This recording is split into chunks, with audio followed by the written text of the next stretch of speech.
The word that we have today is one word, but it has two different meanings. So we're going to talk about that word, and you will need to know how to use the word in both instances. So the word that you're going to have today is the word transition.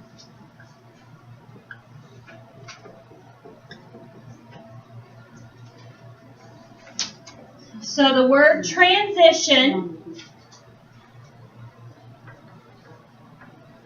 is really two words. So it can be used as a noun or as a verb.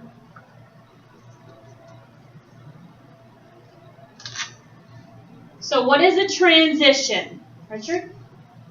Slowly going from one way to another. Okay. So the verb form of it is moving from one into another.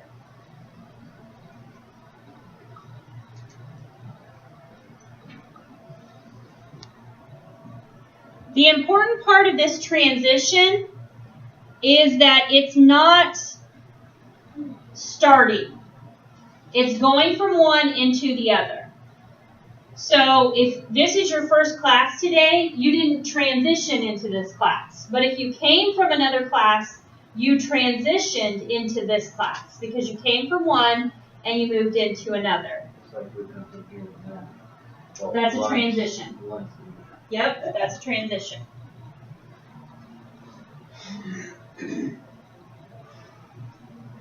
Okay, what other transitions are there? Not transmissions, transition. I know, I was just thinking, I was like, well, wait a minute,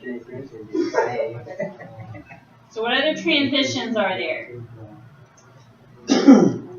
You transition in life. Okay, we have different transitions into life, or in life. So what's an example of that? Okay, so that is a transition. Hey, I'm trying to quit, so. But that's fine, that works. So you started out as a smoker, you started out as a non-smoker, and then you became a smoker, and then you became a non-smoker again. So that's a transition. Good. Maybe we transition in our ages. We went from a newborn to a toddler to a teenager, and then a teenager to an adult. Okay. So a person transitions in life, makes transitions in life. So when we talk about the action, we're talking about a person moving from one idea to another. When we talk about it as a thing by itself, it's just a change. Oh, we do that every day.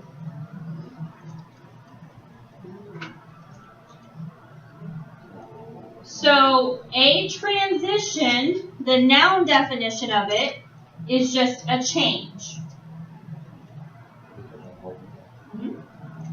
They're both your vocab words for this week.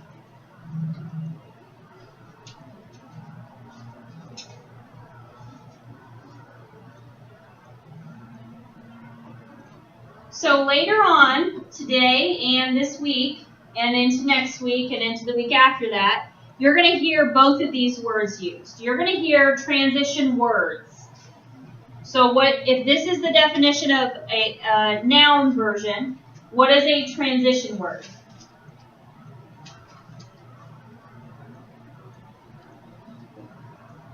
Something that changes one subject to another. Okay, it's a word that signifies that there's a change from one thing into another.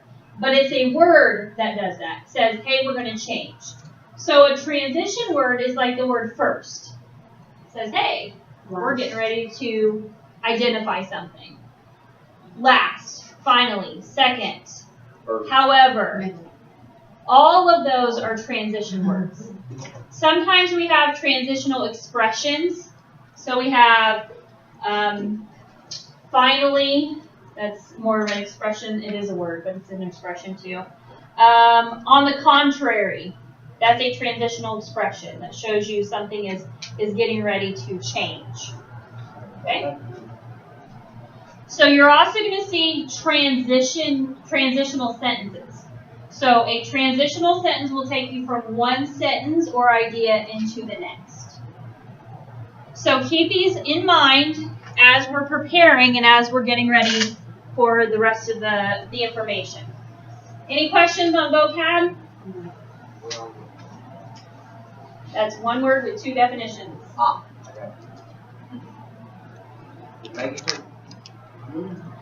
So we are going to talk a little bit about going from pre-writing into planning. So for those of you who have your pre-writing with you that I gave back to you, you can use this, and we're going to use this to talk through some ideas.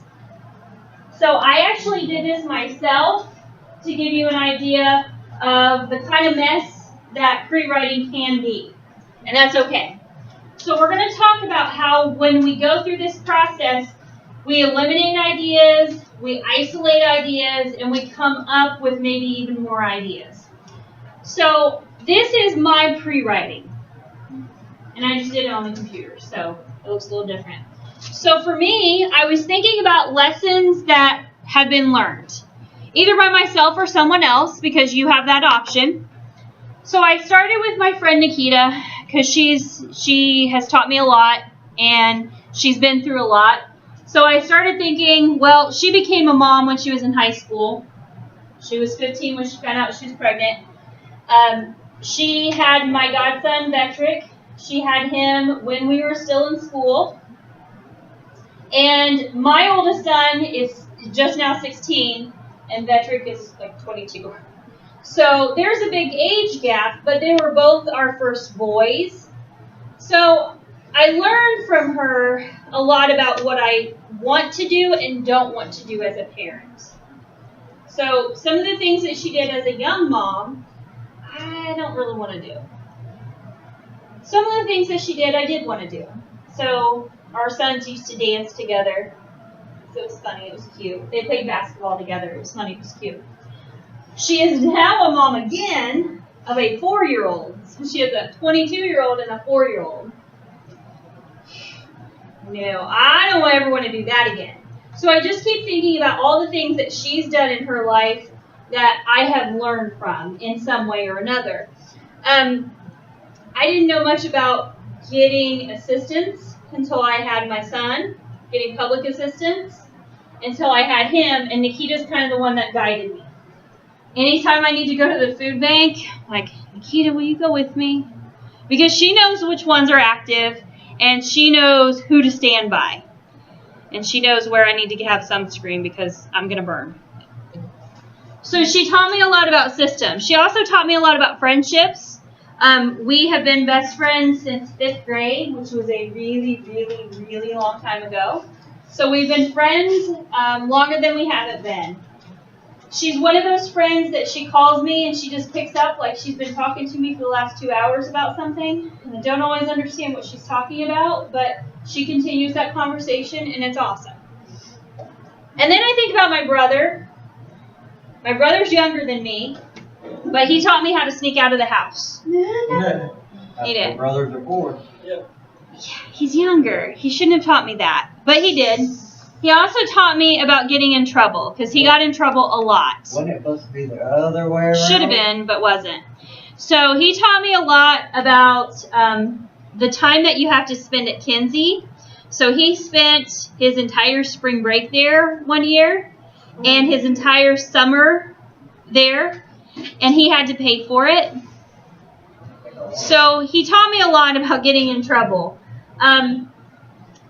My brother chose a different lifestyle. So he house hopped.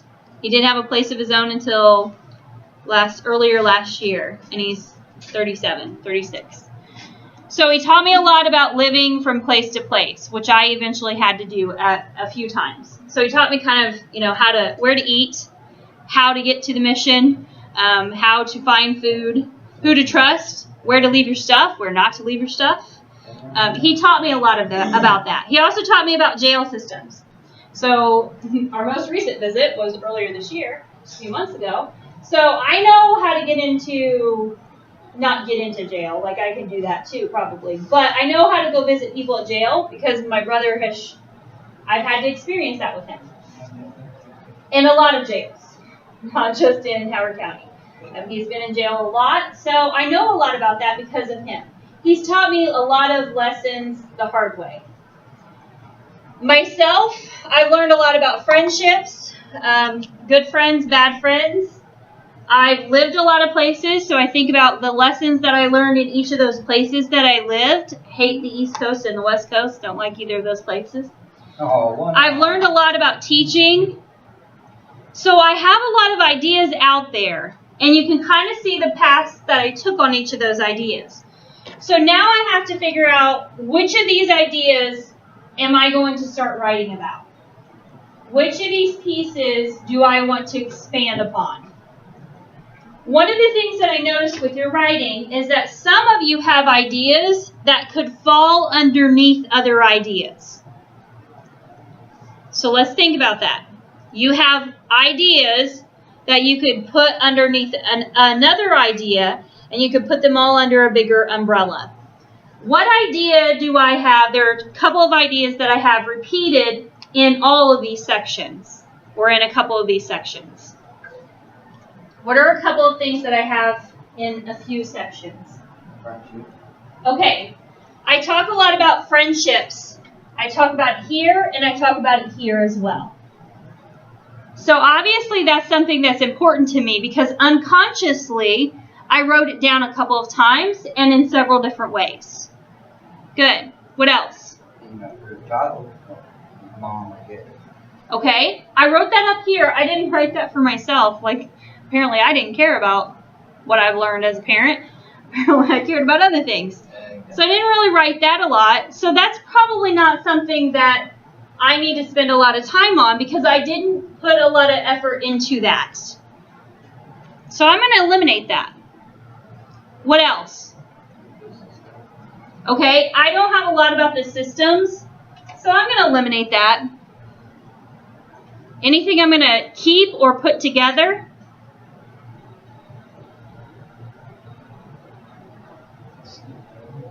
What's that? Okay, well, he wasn't a hobo when he snuck out, because that was when we were still at home. This is when we were kids. But being a hobo is something that connects to these three for me.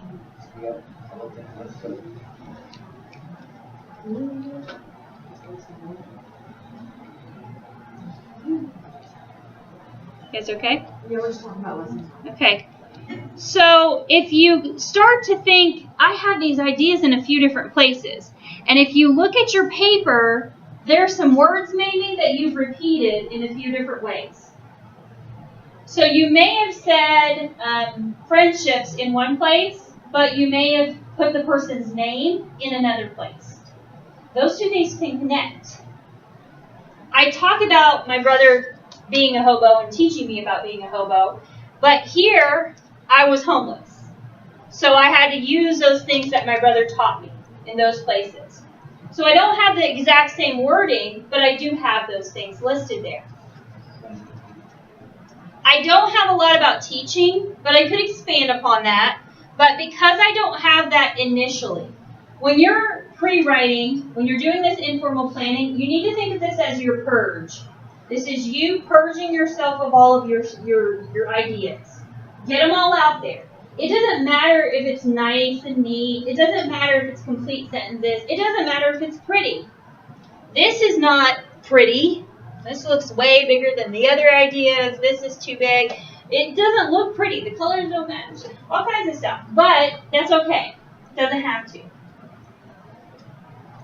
So now I need to decide, out of these two things, which one am I going to write about?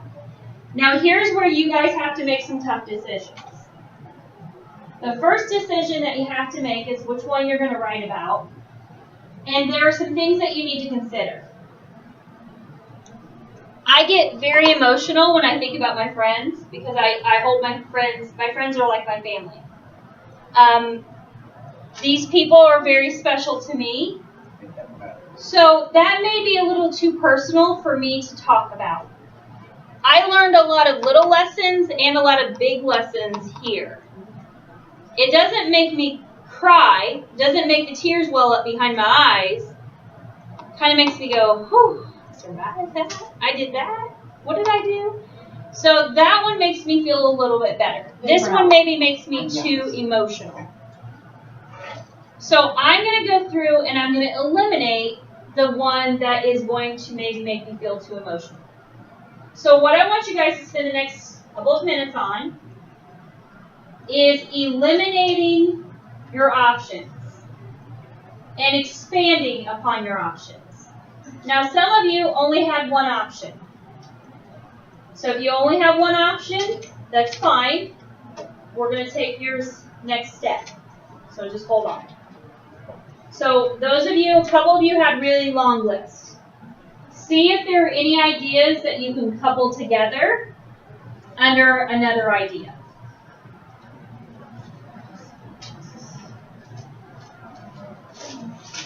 I'm even lost. Okay, so you just have your mom is your voice. Yeah. So think about what that lesson was, and that's what I have to do. That's what I was all of that. Here, she learned that. Okay, here, she learned how to be a child. Okay, so those are the lessons. So, which one of these would you want to focus on? And that's what you have to decide. Eliminate which one, or this could be all of these things that happen build up to this. Okay, so this one, if you started out with this lady learning how to live with that, you don't have a lot to build up to that. So you're not going to have a lot of story to build up to that.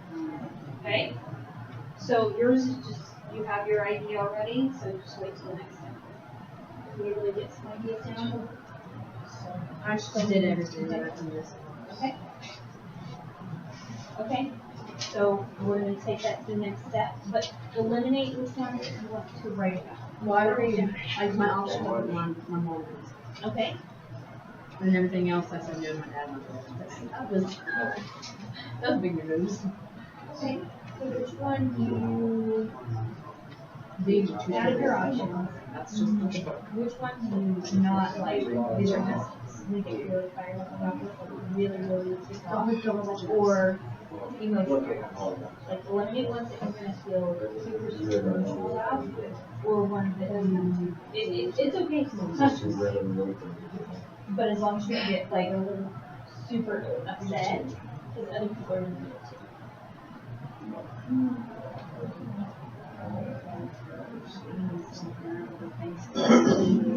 I mean, you can write write about that. So that kind of takes these two ideas together. That's what we're talking about. So for you, your idea is going to be a combination of these two things.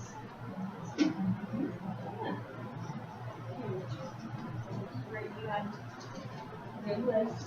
So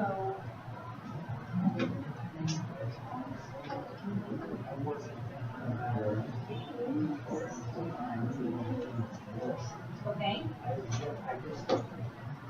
I got it one You said our last lesson Yeah, I just wrote like lesson. Okay.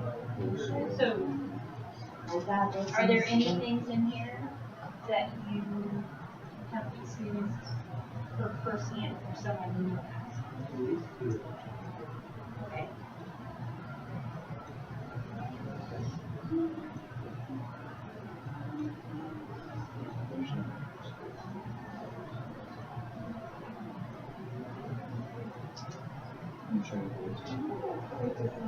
So this is something that you have personally experienced or someone you know has personally. Okay. Yeah, but we need one story. Okay, so you guys want to leave this idea? Yes. Okay. Okay. Okay, so now we need to go through the formal part of this process, and that is what we call outlining. This is where you guys need to take some notes.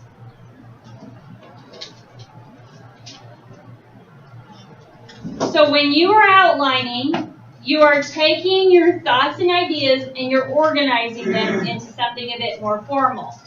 So I'm going to show you a couple of things with the format of an outline, and you need to make sure you're paying attention because these things you have to have.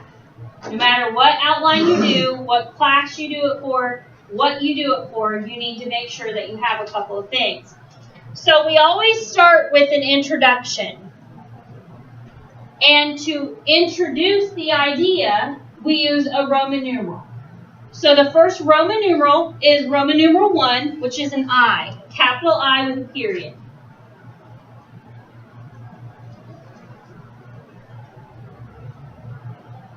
So the first part of any essay is the introduction.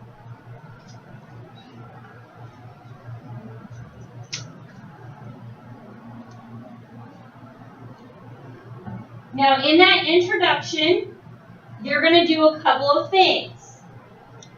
How do you introduce a story? The title, the main idea. Think about the storyline, the plot line that we talked about last week. How do you introduce a story? What? Okay. Think about the plot line. So the line, and then you go up, you hit the peak, you go down. The peak is the climax, but you're not there yet. You're just starting. No, That's after. That one begins with an E. I can't even. Exposition. Thank you. This introduction is really your exposition, so your background information. So this is like your exposition. So you are giving a little bit of background on your topic. So if your topic is a person, you need to tell the readers, me, you need to tell us a little bit about that person. Now, you don't want to give away everything, but you need to explain a little bit about that person so we know and we feel like we have maybe a connection to who that person is. So underneath the Roman numeral, you go in one layer, so you have one tab, and then you have the capital letter.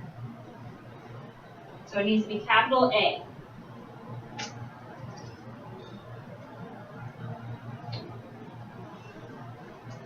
So far, so clear?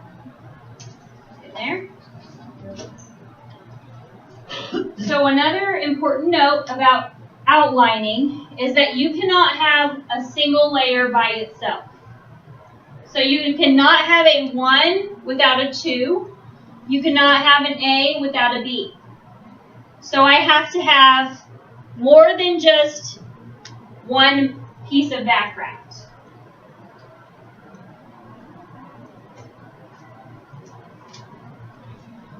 Now, normally in the introduction, you're going to have your thesis statements, which is the main idea of your whole piece. When you're writing a personal narrative, it's a little bit different. Nope, we're not there yet. Those are for paragraphs. So your introduction, you would normally introduce your thesis statement, which is the main point of your whole essay. This is a little bit different. Because it's a personal narrative, you introduce the concept.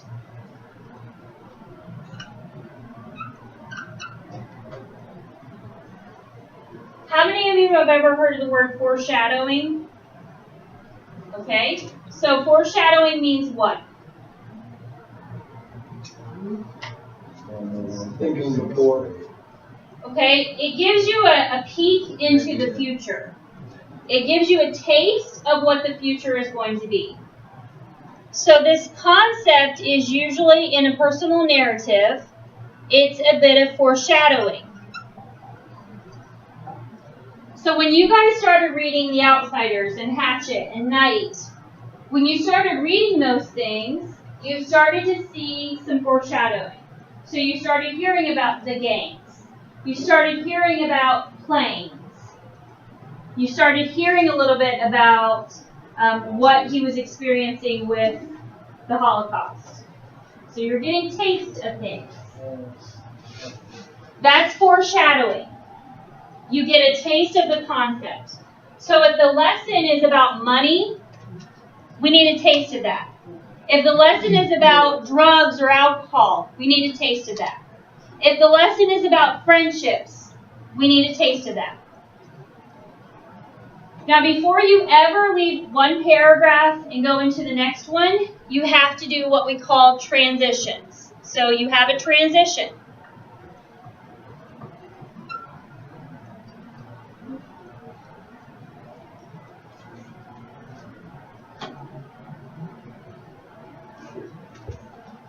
So we said a transition is what? Okay, if it's a thing, it's a change. We're moving from one idea into the next. So we're moving from one paragraph into the next paragraph. So think of your introduction for this personal narrative as the background information that introduces that conflict. And the conflict is this foreshadowing component. So now we can move in and we can start with our body paragraphs. So Roman numeral 2 is the next paragraph, which is going to be our first body paragraph. So we'll just call it body 1 right now. Notice that I do not have complete sentences. For outlines, you're just getting the ideas out. So they don't need to be complete sentences. They should just be a few words, a phrase that introduces what you're talking about or explains what you're talking about. So when you have your body paragraphs, you always start with what? The first sentence is, okay, the main idea called the, there you go, Laura. This is your topic sentence. This is my favorite word the last couple of weeks. Yeah. So the topic sentence is the main idea of that paragraph. How many of you like law shows, like Law and Order and CSI? Okay. I like to think of this topic sentence as a claim. Because I like to watch those crime shows. So I think of the topic sentence as, what is your claim? What's your point here? What are you trying to get across? So if you start with this topic sentence, it's what everything in that paragraph is going to be about. So now you need to add those details in. So how am I going to add those details in? How am I going to do that with my outline? Okay, I'm going to tab in and I'm going to have a capital A. Good. So this is where we're going to bring in our support or our evidence. So you can call it support or evidence.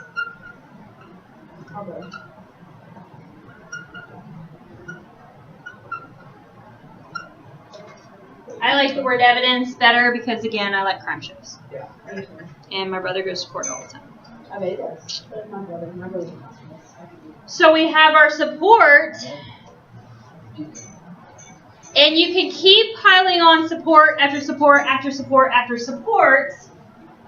But instead of just piling it on, after every piece of support or evidence, if you add reasoning, it's going to help your reader understand what you're saying. How much details? It's not details. That you can add in underneath this evidence. The reasoning, so watch what the reasoning does. The reasoning connects this evidence to this claim. So let me give you an example. My claim is that Thomas killed a man. What did you do? That is my claim. And now I have to give you my evidence. So my first piece of evidence is that Thomas knew the guy. So I have to explain to you how Thomas knowing the guy is evidence that supports that he killed him. So I might say that Thomas knew him, and my reasoning is that they didn't like each other very well. So that's kind of Luke's evidence. It's not very strong. So I need to add more. So my next piece of evidence is going to be C. I have more support or evidence, but after every piece of evidence, what do you have to have? Reasoning.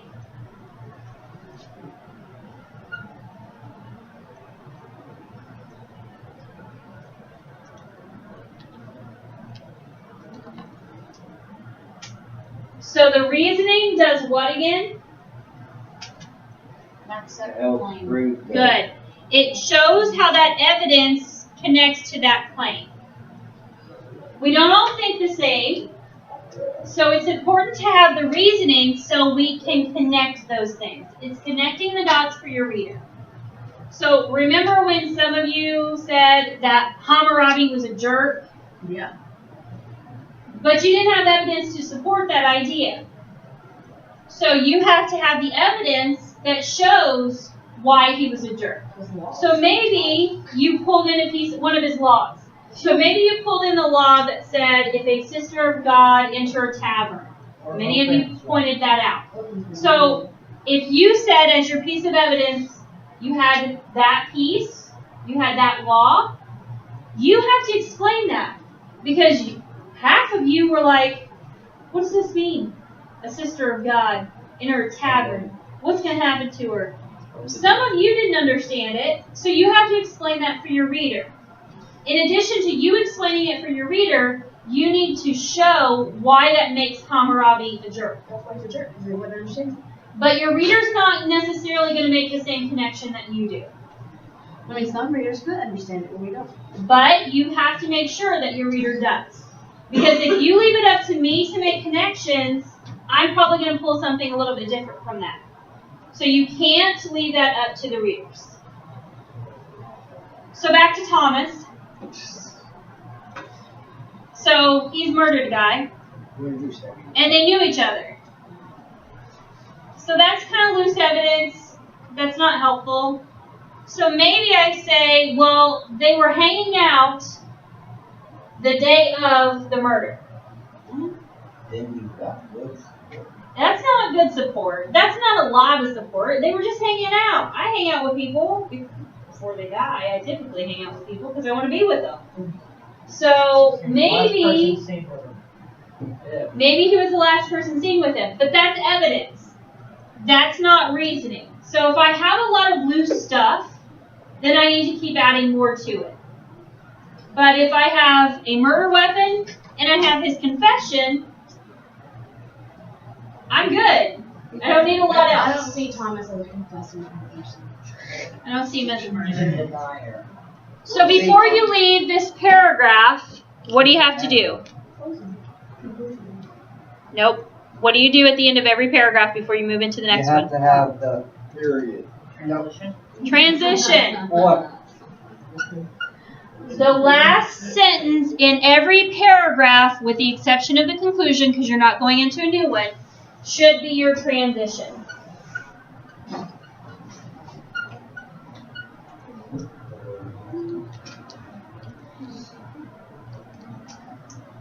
So earlier, Laura mentioned adding in some details. Let's say I want to add some details in here. How am I going to do that? I added another. Roman numeral. Roman numeral will take me back to a paragraph. But if I want to add details under this idea, what do I do? Put it in the. Tessa, what do? It's under this idea.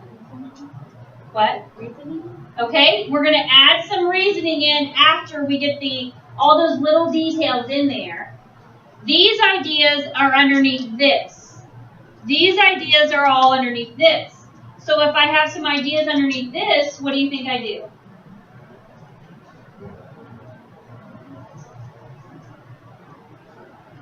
So to get the ideas under this one, I tabbed in and I switched from a Roman numeral, which is a number, to a letter. So I can tab in and go to numerals. These are called Arabic numerals. They're numbers. Numbers like you know them. So these are details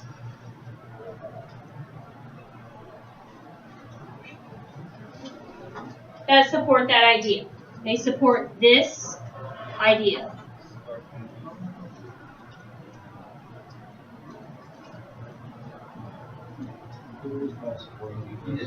What's that? You can, but you have the word support up here, so it's up to you how you want to word it. Whatever you feel comfortable wording. And the wording is going to be different depending on who your teacher is, depending on the paper that you're writing. It's going to depend on a lot of different factors. So that may change. The wording may change. That's why I gave you guys a couple of those words. Is that too small? I don't need it right now, so, and you're going to type this for me, so, Yeah. no, it's good for me, as long as you can read it. Now, I still need to add in my reasoning. I can't leave that support or that evidence without the reasoning. So, how many of you have actually ever been into a courtroom? Okay. So, sometimes it feels like the lawyers are just saying a bunch of stuff. Like they're just piling a bunch of crap on. And you're like, no, let me explain.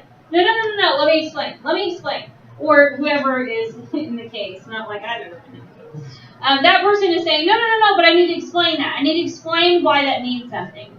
The reasoning is you explaining that for your reader. Because if we leave it up to the reader, chances are, just like in court, you're probably going to get screwed. So you have to add in that reasoning. You have to add in that connection. So the last part of this, couple parts. So if we have another body paragraph, what structure does it follow?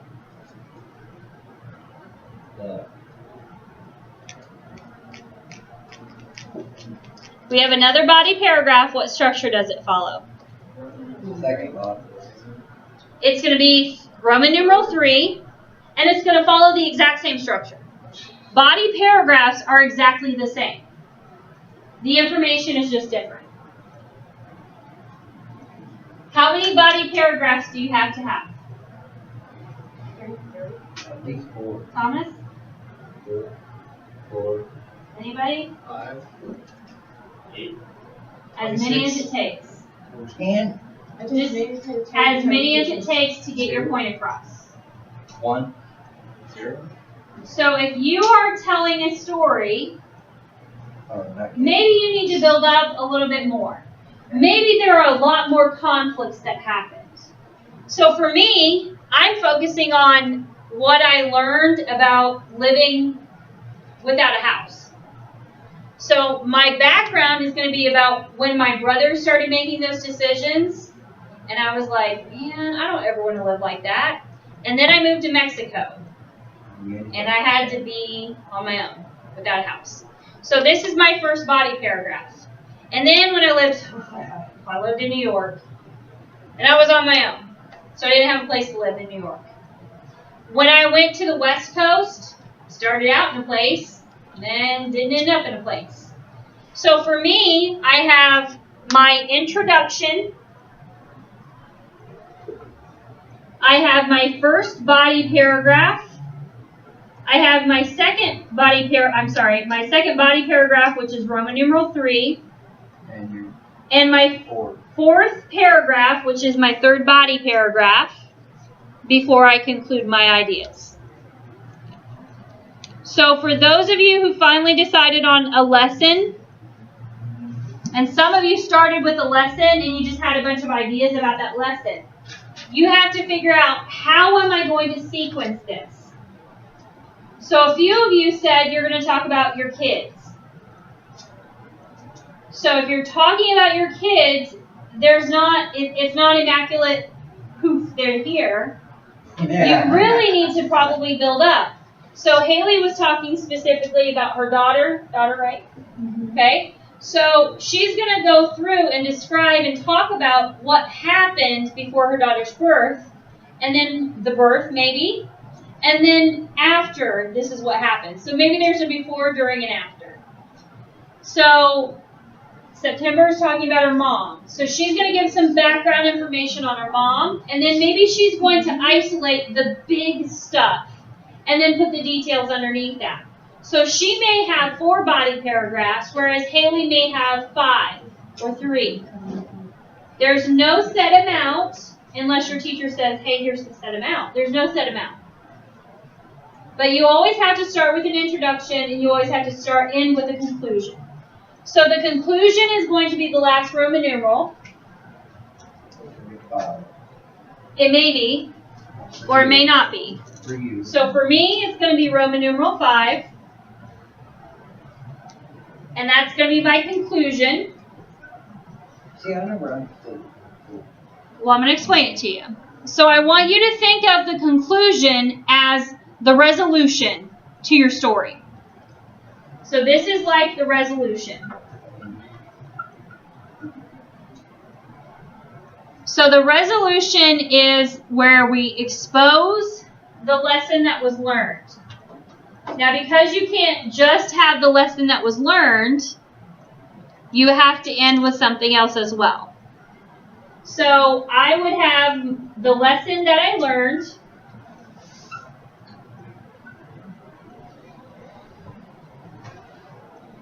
and then the ending.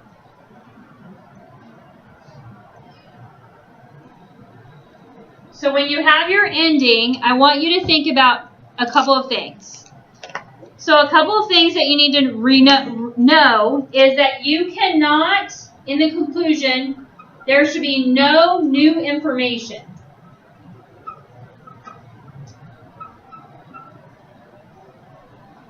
So you cannot have new information in your conclusion. What happens if you introduce new information in your conclusion? You have to rewrite it. The reader is going to say, well, what's next? That's what happens in a lot of sequels. That's not for this essay, though. If you're writing a book, you can do that. But until you get to that point, that's not something that you want to do in academic writing. When you're in academic writing, you don't introduce any new information in your conclusion. That's supposed to be an essay, not book. That you do that in books. You introduce new information in books. You don't do that in essays. Excuse It's me. an essay. Yeah. Just like that. Yeah, Twilight, Hunger Games. A lot of books do that because there's another one coming up. But you don't do that in this essay. Okay, guys, we are wasting a lot of time chitter chatter here. So let's focus because we're almost done, and you guys have a novel to read, and you have packets to work on. So for the ending, like what? A happy ending or? It can be a happy ending. It doesn't always end up happy. Like what's happening now, if you're talking about you. So if you're talking about yourself, maybe you just end with something about that lesson that you learned. I personally prefer to flip this and end with the lesson that I learned from the whole situation. I think that sounds better, and it makes me feel better as a reader. It makes me feel better as a writer to end with a lesson that was learned. So you just have those last couple of steps so you can think of, if you do that format, which is just another format, so you have your ending, and then you have your lesson learned.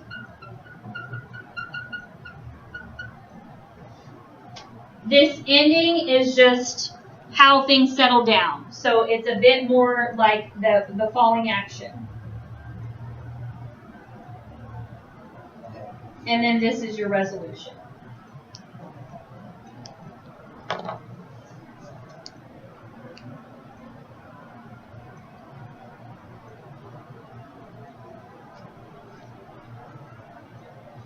So you guys are going to be working on outlines for the next few days. So for your outline, I want you to take your brainstorming and I want you to start thinking, I've eliminated some ideas and now I'm going to focus on this. And now I need to build these pieces. You're still not writing complete sentences. You're still not adding in every little detail. But now you're just adding more to it. So for those of you who just had a couple of pieces, you need to decide, do I need to move this here or do I need to move this here? And that's what you guys are going to be working on for the next couple of days.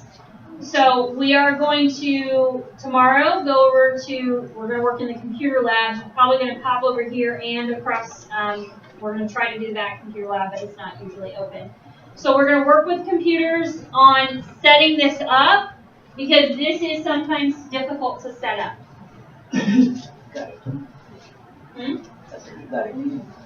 Yep. Any questions over the outline? You have a few days that we're working on this. So if you have a computer at home, you can work on it at home and then save it on a USB. If you want to save it, I'm warning you guys about the drives. So I will warn you, and I will keep warning you about the drives. Listen. So the drives, when you save something, if you use a Google Doc, it changes the format when you transfer it to a Microsoft Office document or a Microsoft Word document. It changes the formatting, especially on this. So I had a student who graduated from the Excel Center. I had her in my 111 class, and her formatting went, and that's what it looked like when it came to me. So I couldn't give her a grade on that because her formatting was all over the place. You're not turning in stuff for me on the Google Drive. You're going to turn it in through Blackboard, which I'm going to show you guys, because that's also where the videos of the class sessions are going to be housed. They're going to be in Blackboard. So if you have a USB and you can work on this from home and save it on your USB, if you have a Microsoft Office program, Word program, that's great. If you don't, you can use the Google programs, you can use Google Docs. Just know that your work is going to be in transferring it, in cleaning it up before you turn it in. So we are down to like the last 25 minutes. So I want you guys to read today because we can put off the packet, but we really need to get the novels closer. So you guys need to be through Hatchet Group through Chapter 4 by Thursday, Outsiders Group through Chapter 3, Night Group through the first 2 sections. Yeah. Yeah, that's when your quiz is. Is there any way to just go?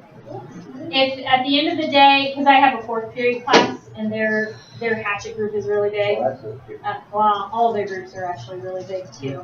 So at the end of the day, guys, I didn't record numbers for you, so I'm going to do that today. If there's a bookmark already in it that's not yours, that's probably my 4th period classes. So grab another one, and then that will be just yours if possible. But the Outsiders and Hatchet groups, especially even the Night group, you guys are just large. The groups are large, so you're going to have books that you have to share with somebody. So we'll get to that point. Do you have classes the rest of the day? No? Okay.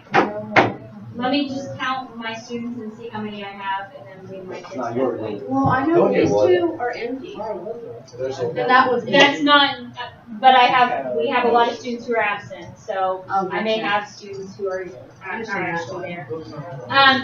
Also remember not to go past those chapters, because why? Because you can get, yeah. You may change your impressions and your ideas, so be careful with that.